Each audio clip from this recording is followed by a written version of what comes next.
France, pratiquement toutes les semaines, maintenant, on crée des monnaies locales. Des monnaies locales. Maintenant, dans la périphérie de Paris, un certain nombre de... Vous voyez, la semaine dernière, par exemple, à Montreuil, je ne sais pas si vous connaissez, qui est juste collé à Paris, on vient de créer une monnaie qui s'appelle la pêche, parce qu'à Montreuil, avant, on cultivait des pêches. Et donc, voilà, c'est des monnaies locales. Quand il y a eu la crise en Argentine, la crise au début des années 2000 en Argentine, on a créé des dizaines, alors c'était une crise un peu particulière parce qu'il n'y avait pas de liquidité. Les banques s'étaient effondrées et comme la monnaie de l'ancienne Argentine, enfin de l'Argentine de l'Argentine néolibérale, c'était carrément le dollar, parce que, quitte à s'américaniser et à prendre la monnaie des États-Unis, et que le gouvernement démocratique avait supprimé le dollar pour réintroduire le peso argentin, il n'y avait ni peso ni dollar. Alors les gens ont commencé à développer des monnaies locales. Il y avait beaucoup de monnaies locales. Il y avait des marchés entiers qui se faisaient sur la base de la monnaie locale. Alors c'est une monnaie de troc. C'est-à-dire qu'il y a des gens qui vendent, je ne sais pas quoi, des carottes, parce que c'est des paysans, et vous leur achetez ces carottes contre une monnaie, évidemment, on se met d'accord pour la monnaie, c'est donc un petit carré de papier, etc. Et vous payez ces carottes avec un certain nombre de ces papiers, et ces papiers vont permettre au monsieur d'aller s'acheter des chaussures un peu plus loin, parce qu'avec les papiers que vous donnez pour les chaussures, le monsieur va pouvoir payer des cours de guitare à sa fille, ainsi de suite. Vous voyez? Et donc finalement, on se rend compte que dans une communauté, par exemple si à Fribourg il y avait cette monnaie, eh bien, disons 60% des échanges à Fribourg se font à l'intérieur de Fribourg. Ça ne vient pas de l'extérieur. Le parti vient de l'extérieur, bien sûr, hein, important. Mais tout non. Vous n'avez pas besoin d'une monnaie bancaire, en quelque sorte, pour avoir des produits et des services. C'est possible. Et donc ça se développe beaucoup maintenant. Et avant, les commerçants étaient réticents, et ils se rendent compte que non. Mais il y a même des banques qui les acceptent maintenant. D'ailleurs, vous savez qu'une des monnaies qui se développe le plus, une monnaie qui a été inventée sur Internet. Voilà, et maintenant, d'ailleurs, il commence à y avoir une acceptation financière internationale alors qu'elle ne repose sur aucune richesse concrète.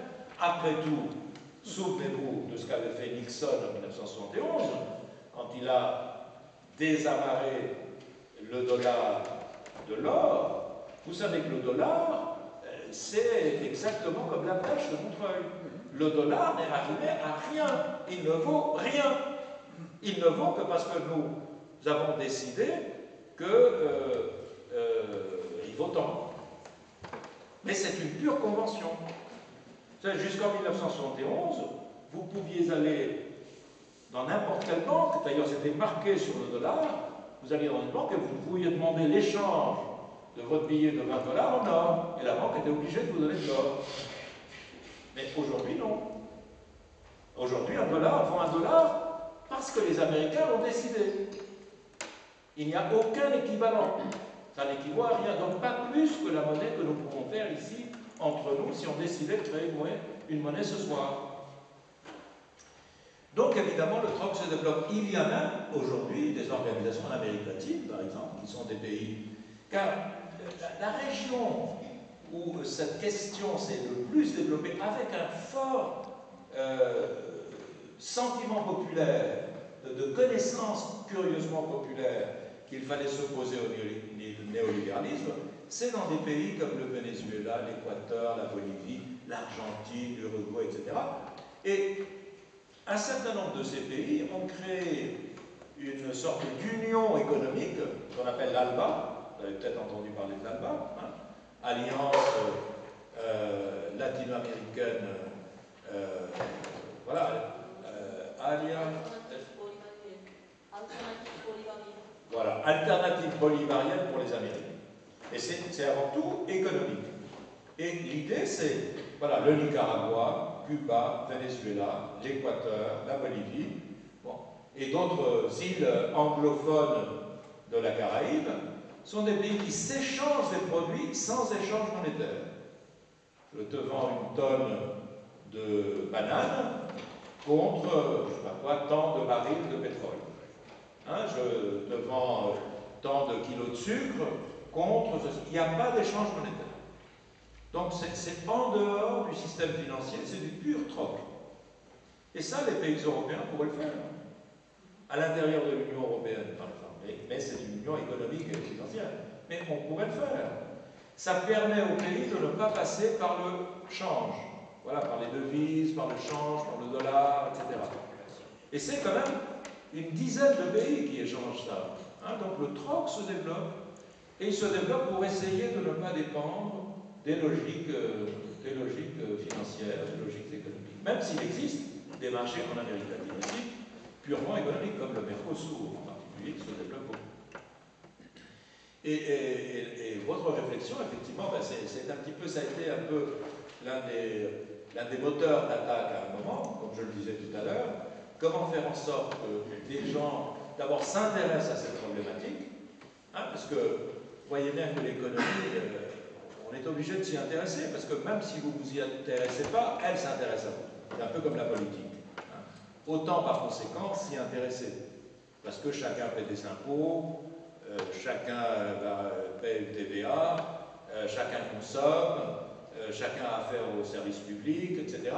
Donc nous sommes des êtres économiques, bien entendu. Hein. Et ceci, il ne faut pas imaginer que ça se fait comme ça selon une logique immanente. C'est le résultat de décisions très concrètes, hein, qui se prennent en fonction de programmes et en fonction, voilà, d'idéologie. L'économie, ce n'est pas une science. Il faut bien garder ça à l'esprit. L'économie n'est pas une science. Si l'économie était une science, on pourrait tous être millionnaires. Il suffirait qu'on s'y intéresse et puis voilà. Hein, il n'y aurait pas d'échec, etc. Non, malheureusement, il n'y aurait pas de crise. C'était une science. Hein, parce que c'est parce que la physique est une science que les centrales nucléaires n'explosent pas toutes. Toutes, certaines. Elles explosent parfois. Donc, voilà, une science, les avions volent et ne tombent pas tous, hein, etc. Parce qu'il y a des sciences. Et l'économie, non. Parce que l'économie, ça ne va que de crise en crise. L'histoire économique, c'est l'histoire de ces crises. Hein, donc ce n'est pas une science.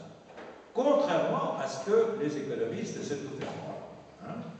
Et donc, par conséquent, chacun d'entre nous, et je pense qu'Attac, après, je le disais tout à l'heure, a une vocation à être une, comment dirais-je, une école de formation populaire, une école d'éducation populaire, hein, à s'initier à l'économie, le faire. Alors, bien sûr, c'est toujours difficile en termes de communication, hein, de faire que les gens s'y intéressent. Il n'y a pas de doute, c'est compliqué, c'est difficile, c'est pas évident. Hein.